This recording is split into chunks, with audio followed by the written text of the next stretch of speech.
What is going on, everybody? Welcome back to the channel. After Sound here, bringing you Splinterlands content daily. We also stream over on Twitch as well as on this channel here Tuesdays, Thursdays, and Sunday mornings U.S. time. So come by and say hello. Okay, so we got these upcoming reward changes. We know that they are going to make a significant impact on the game economy and specifically the rewards and earning economy.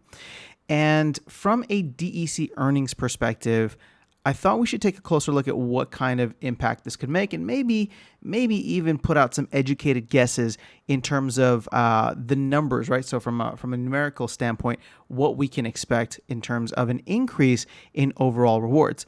Now, why am I saying that there's an increase? Well, because every day, DEC is added into the pool a certain amount based on the value of DEC. So therefore, whatever that value is, we print that proportionate amount of DEC that gets added to the pool and then distributed to players throughout the day based on what they win, the bonuses that they have, and all that good stuff, right? Really complicated algorithms happening behind the scenes.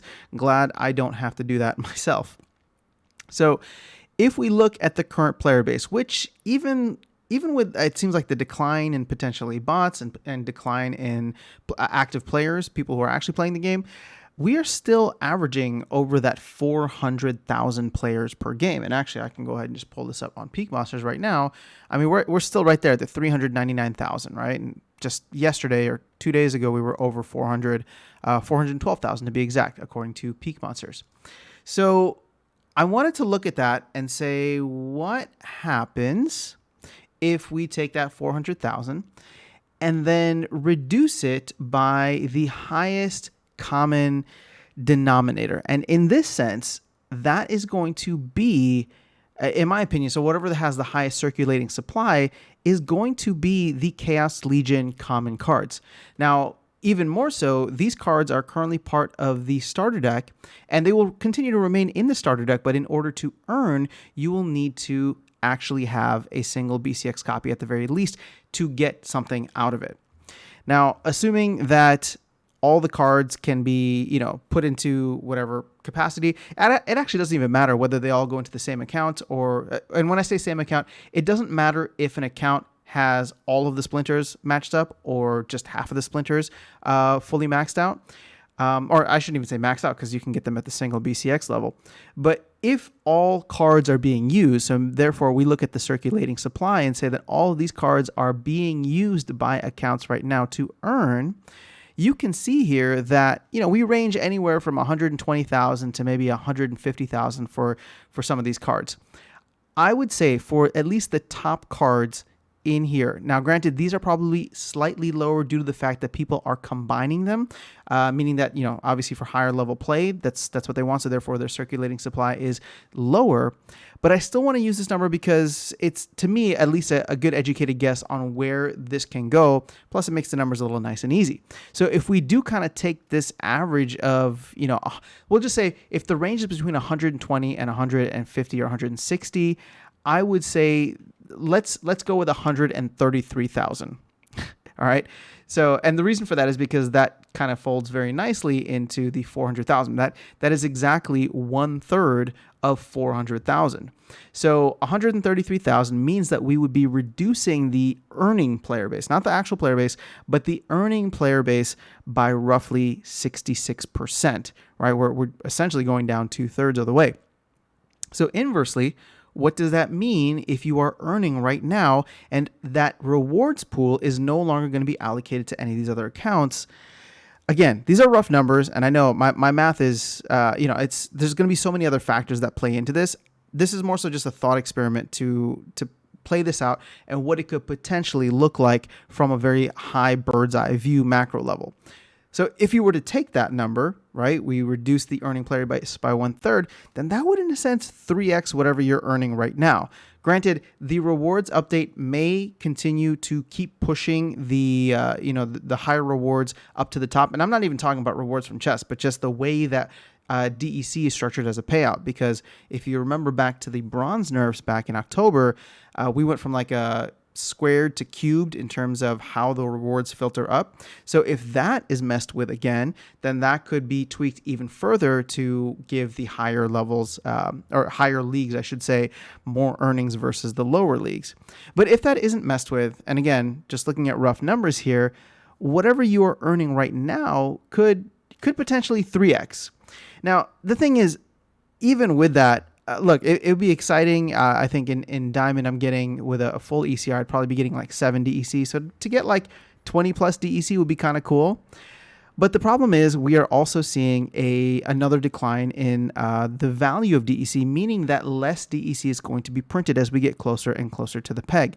Once we get to the peg, it'll be 1 million. Right now, we're still like 40 to 50% above the peg, meaning that we're getting an extra 400 to 500,000 DEC added to the reward pool every single day. But that will continue to decline. And as Bitcoin has hit, went on a massive slide today, we actually pushed DEC below the 0.0015 mark, which we've been at before, but obviously with the recent rally in the news on validators, everything kind of pumped, which was nice. But now DEC and SPS and vouchers, of course, are all coming down slightly. And with that being the case, even though we may get this increase in the amount of rewards from a percentage standpoint, at the end of the day, when it comes down to the actual amount of DEC, that might get reduced further and further. Now, obviously, in that case, going from 1.5 down to 1, you're losing 1/3, whereas on the flip side, we're gaining 3x. So it's not a perfect example. It's not a perfect comparison, but you can see what I'm trying to get at here, where there's going to be some weird converging point where we will increase the amount of rewards slightly. And depending on when these things actually happen, right? So when the rewards come out versus when DEC goes back to its peg, or even potentially below its peg, I'm not even considering that as an option right now in my calculations. We will see some kind of sliding scale, so to speak. But just from the rewards pool being a little bit more full and being a little less tapped into by bots, and for those who are really looking at bots as leeches in terms of just extracting the value out of the rewards pool for other players, this should be something that should get you excited, because at the end of the day, now even if it's going to a bot, it's going to a bot that has to own a card. And like I said, the cards that are in the highest circulation and would probably be used by bots the most are going to be these cards here with 130-ish thousand, in circulation. So obviously, as more chaos packs get opened, that may lead to more accounts being eligible to run their bots or to run multi-accounts or whatever the case is. But I mean, so many things are going to shake out that it's hard for me to really look at this and say that's what's going to happen. I mean, in any aspect of the game, I never try to make declarations.